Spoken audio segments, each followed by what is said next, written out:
Welcome back to another episode of Franchise Euphoria.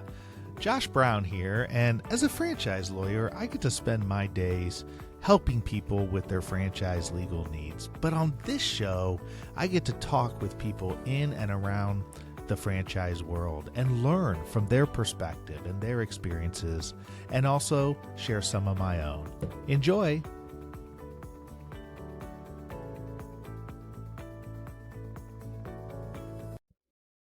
Brian, how you doing today, buddy? Good, Josh. Thanks for having me. All right. Well, I'm thrilled. I've got Brian Beers on, who is an entrepreneur, an investor, a podcast host, and a father.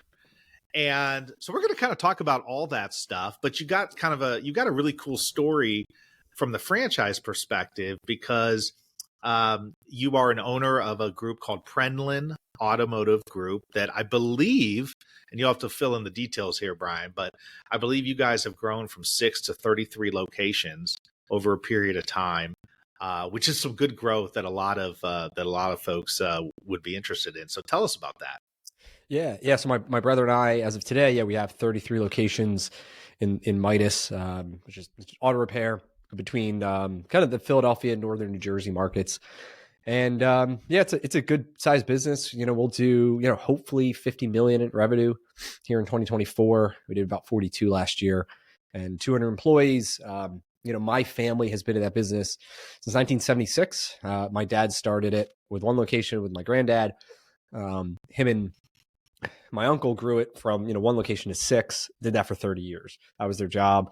I went to college, graduated in 2010, was looking, trying to decide, hey, what am I going to do at the time? After the recession, they were ready to retire, get out. They weren't making any money, and just, they were ready to do something else. And so I joined the business and, breathed a whole bunch of new life into it, and then grew the sales, started growing the money. And then I didn't own anything, right? I was just an employee in my dad's business. And so then eventually, you're like, come on, show me some love here. Show me some love.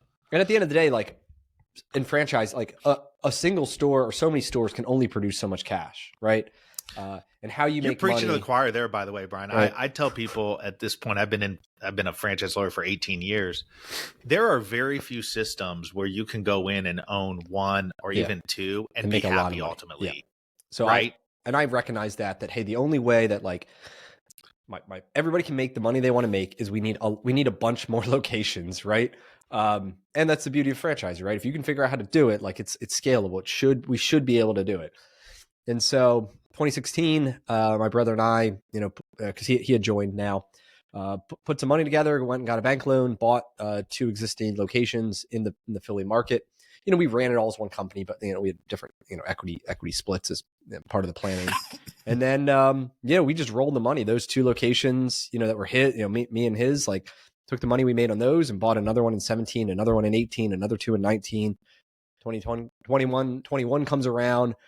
We do a big deal, buy out 7 locations, owner finance deal in New Jersey that kind of got our foot into a new market. And then from there, it snowballed. We bought out a bunch more in New Jersey. We bought out another one in another market north of Philly, bought out our parents. And so that, that single $130,000 that we put in for this loan has snowballed now into, this pretty significant sized business along the way. And that's what I love about Did you do all second gen locations, all second generation? We had 2 new, we had one we opened from scratch.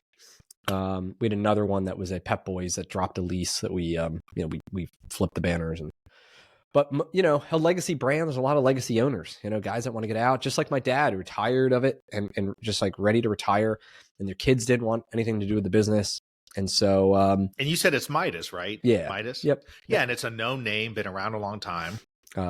So anyway, that has like, and along the way, we've had some other franchises we tried and like, were terrible and didn't work out. And so then we started to realize like, what are the things that we're good at, right? And sometimes you think, you have success and then you think like everything you touch turns to gold. And then you quickly realize that's not the case. And, you got to find the thing that fits like your skills, your goals, makes sense where you live, all that stuff. So what fit you with Midas that did not fit you guys with the other ones? Let me talk about the next. So since then, we just bought out the territory rights for a painting franchise called That One Painter, which is like the fastest growing painting franchise in the country. We bought out 13 territories, which is like all of Philadelphia up to Scranton, PA. So why that basically, and then and what I fail in these other ones, I think is a good kind of a good way to view it. I think we were very good in these like mass market, highly fragmented like businesses. Automotive is like that, right? There's a million shops. Midas only has like 2% or something of it. It's single digits, even though it's like one of the most recognizable names, right? It's because there's so much work out there. Painting's the same thing. The biggest painting company in the world or in the US is a franchise competitor who has 4% of the market. Like these industries are so big, and they're B2C. So that means we do mass marketing. We do, direct mail, digital, like leads flow. We have a conversion process to convert the leads. They're sales driven. They're in the trades. Some of these other businesses I got into were B2B. And like B2B is a completely different, right? These are going to be relationship based businesses where like someone, usually the owner in these models, is the guy going out on the streets, building the relationships. And you don't do mass marketing. You don't do any of that, right? It's all like grassroots stuff. And like, that's not me, right? I'm like the guy in my office. I'm like, I can put the people into place. I can spend the money on marketing. We can fine tune the systems, but I struggled in that. Like I was hiring these sales guys and we just couldn't generate enough sales. And then the models, like they were not good, like unit economics models. Let's just put it that way in terms of how much could we sell it for versus what it costs us to make. Like you would need massive volume in these other concepts to make any money. And so how'd you end up getting out of them? Not good. I mean, the one was not good. The one was franchise. It was a 15 or 20-year agreement. We were 3 years into it, and there's like bleeding money. And the franchisor, is threatening liquidated damages and all this stuff if we closed it. And so I sold it to a neighboring franchisee for $1 to get out of the contract. Wow. Yeah. With that had $150,000 worth of inventory in it. It was an auto parts business. And then the other one was a mobile truck washing business where you got like contracts with like to clean tractor trailers and garbage trucks and stuff. That one the franchisor had realized that they really needed owner operators, and people like me who tried to do it through management just really struggled. And so the franchisor bought it back from me at like asset value. So I didn't.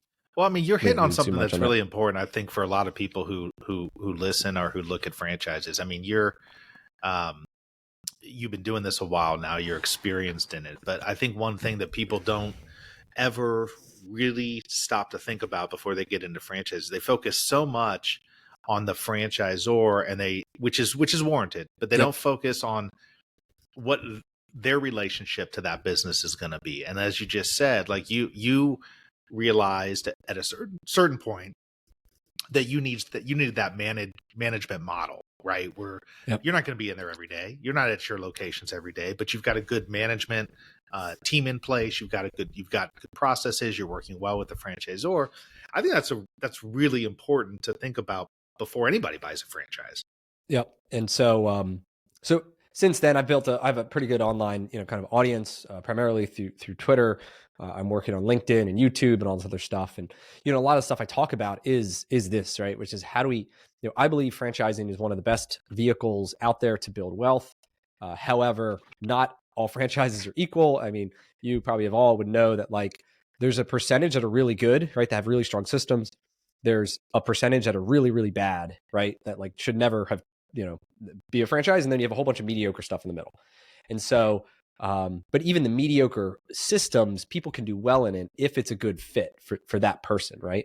And so what I like talk to people about, and I've experienced, is like, how do you identify like what are the things that you're good at, and what are your goals, and then trying to find a franchise that matches you and your personality and like the type of business you want to run. And just because it makes sense for me, like this painting business or whatever, like should have no influence if it makes sense for you.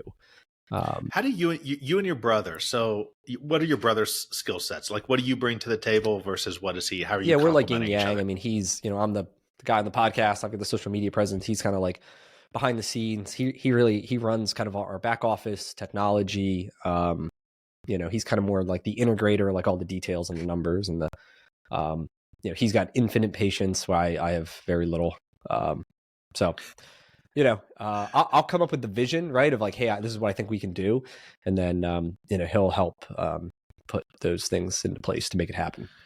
So Brian, how do you guys go about when you're assessing? Like you said, you just bought into this painting concept, and when you're looking at that, I mean, obviously you're looking for certain. I mean, you're looking for certain metrics. What are you guys looking at this point? Because I think it's instructive for people who are out there who've never done this before. I mean, what are some of the things you're looking at in these models? The metrics, or just like, how do I, like, my checklist? So I think it's good to have a checklist of like, what are the qualities that you are looking for in a business? And everybody's different. This is my checklist. Like, we wanted something that was asset light, in part because Midas is very asset heavy. We have big leases. It's all triple net. You have roofs and equipment. And like, we spend millions of dollars on fixed assets and expenses. And, we kind of like the idea of, all right, what if we had something that had very minimal real estate, like a warehouse maybe, but like very little. We wanted something that was sales driven. Like at the end of the day, like a lot of the stuff we talk about with the auto guys is sales, right? Which is what the customer come in for, what's urgent that needs fixing, right? They don't know something's broken. Like we need to tell them about things that, your tires are getting worn down. You don't need them today, but like you're going to need them in the future. And here are factory schedule maintenance, right? So we have a sales process. We're very good at training that and following that. So we wanted something that could take our like culture of, sales and apply it to another business.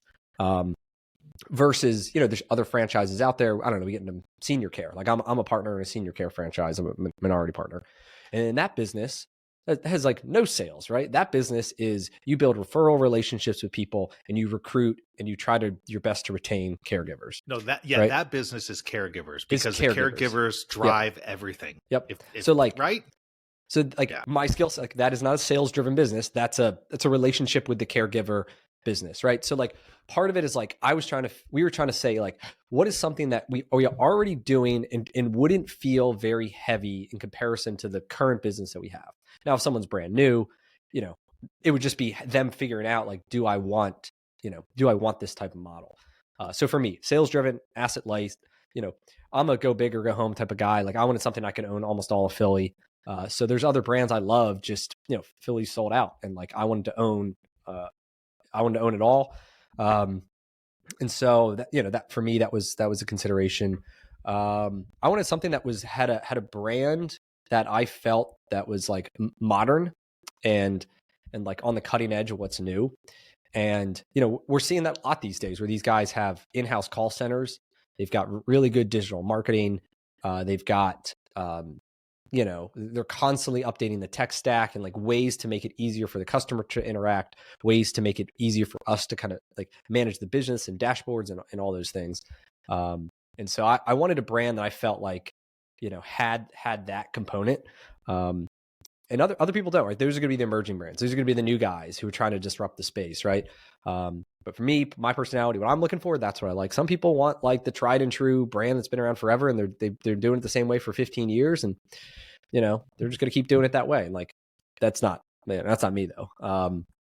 So anyway, those were kind of the big things that I was looking for, and how kind of my process to look through it. So what's your day like? I mean, you've got all these businesses you're running.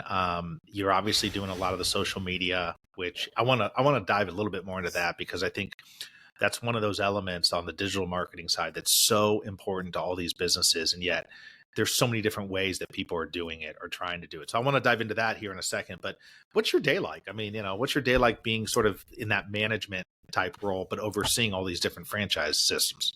Yeah, I mean, so obviously it's evolved over the years from when I was a store manager to a district manager to the COO to, my seat today. So like, most of the days I'm here in my office. I've got, we've built the Midas business. I do not have much involvement in the day to day in that business anymore. Like I've replaced myself at every level. That is my goal. My goal is always to replace myself. And so, I hired a COO who was a former military special operations, 20 years in the Army. I was his first job out of retirement from the military. And so, these guys are rock stars. Like there's these couple foundations, they help place these guys.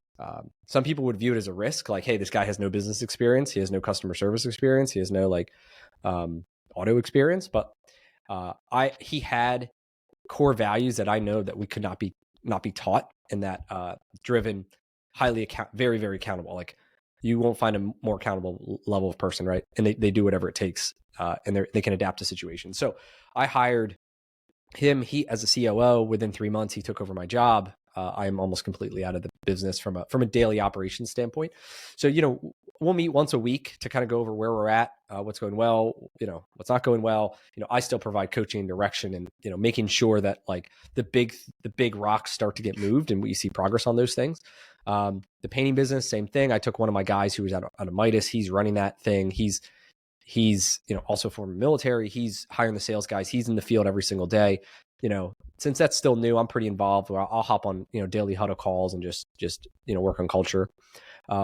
I've got a pretty big team on my social media side too. So I've got 4 or 5 people that work for me there, currently all in the Philippines, who help with, content ideas, all the video, all the automated postings, somebody who helps manage email.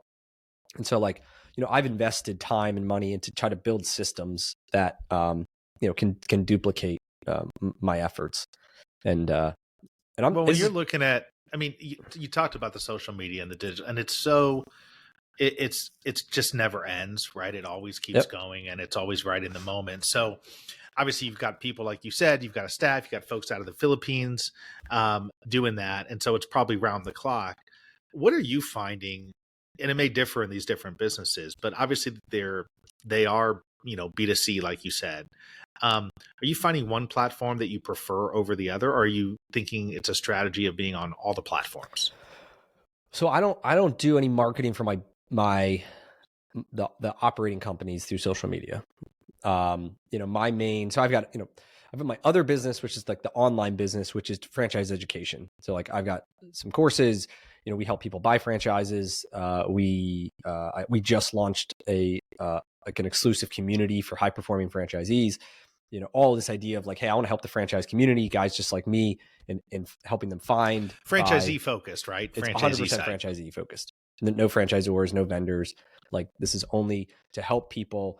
Most of them quit their jobs and go all in a business and try to build an 8-figure business out of this thing, and invest their life savings. And life savings, and take on debt, and I know, like, I'm personally guaranteed on 50 franchise agreements right now. Like, we've been there, done that. Like, it's all my friends, right? So we know what it takes. But given all that, I still believe it is the best path to build wealth for the right people, right? Who fit the system, who follow the process, who do whatever it takes, who don't want the easy road. So I believe that social media is how I grow that business, right? It's how I can impact the world through primarily Twitter, like I said, LinkedIn, podcast, YouTube, the different platforms. But I've had a lot of success on Twitter. So on Twitter, yeah, that's funny. Everybody's just I don't know where you found me, but Twitter's like where I've got 20,000 followers, 21,000, and that's my goal is to grow that to 100. So nice. Yeah, no, I mean, I didn't. I was so on the franchise side. With your brands, I'm sure as part of the relationship with the franchisor, they have marketing. Yep.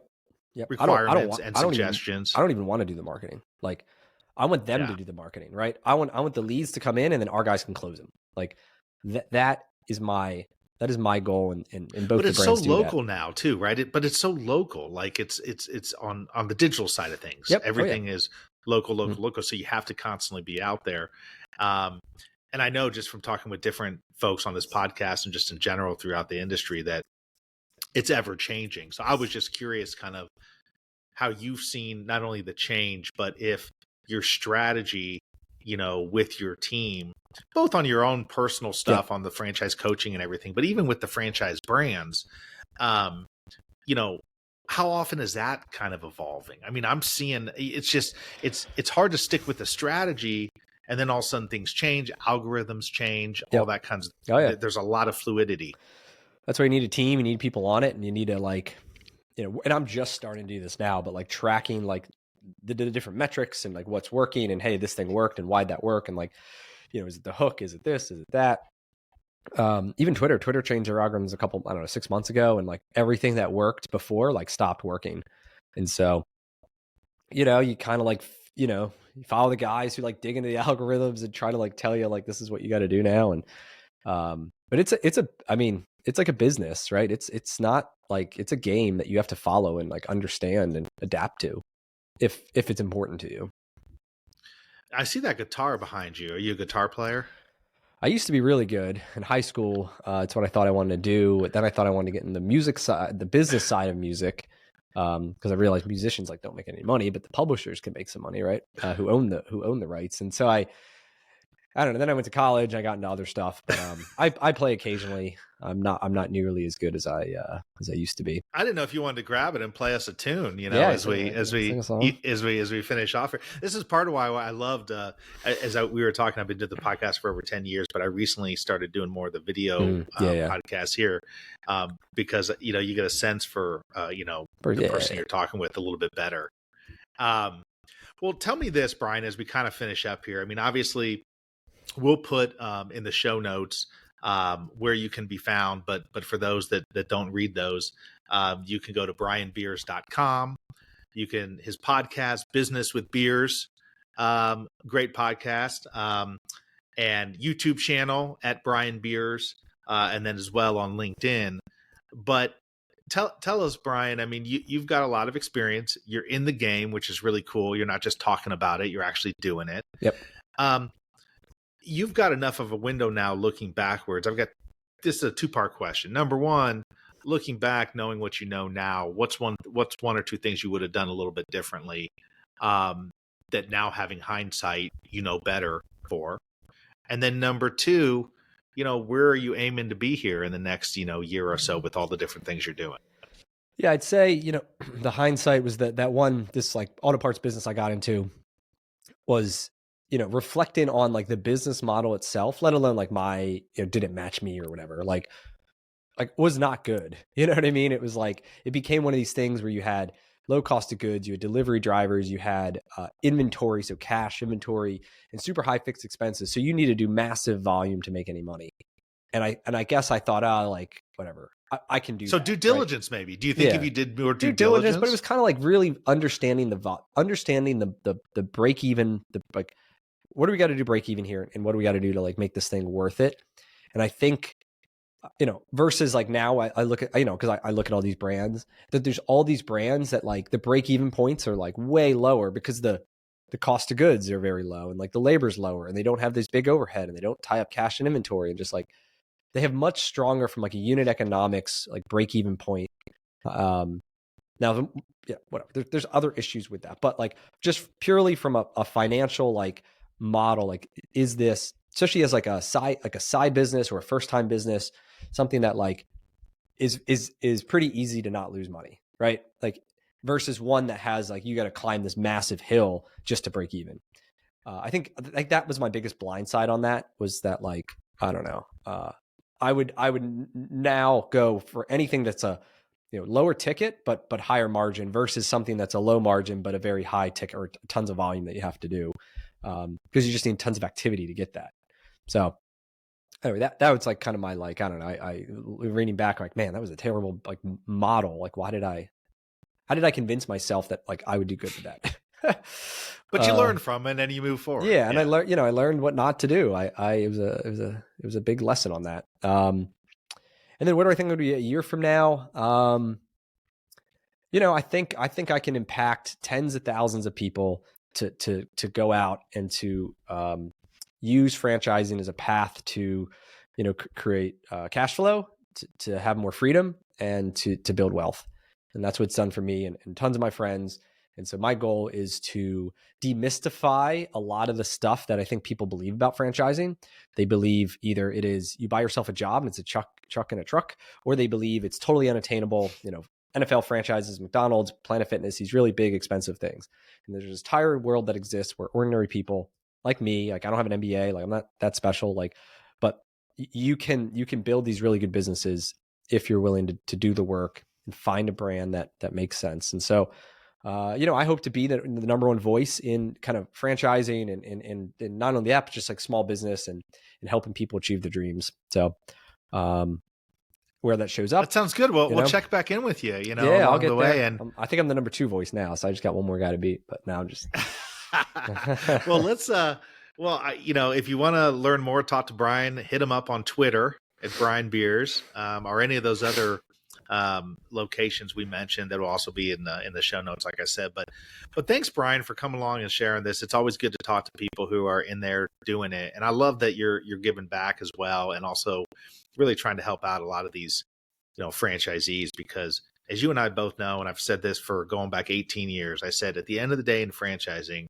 most of the time the people who end up really getting screwed are the franchisees, and so we need more people out there helping them to make smart investments, and not, I used to joke, not just make an investment. I'd say to somebody, why are you going to buy this, sub shop? Well, I really like the sandwiches. I go, well, that's great, but that's really not a great reason to buy it. So anyways, thanks for spending some time with us. I appreciate it. Awesome. Thanks, Josh. Thank you for tuning in to another episode of Franchise Euphoria. If you'd like to get a hold of me or learn more about our franchise services, please go to indyfranchiselaw.com. That's INDY franchiselaw.com. Also, please know that the conversations and information shared on this podcast are for educational purposes only and should not be construed as legal advice. Until next time, happy franchise.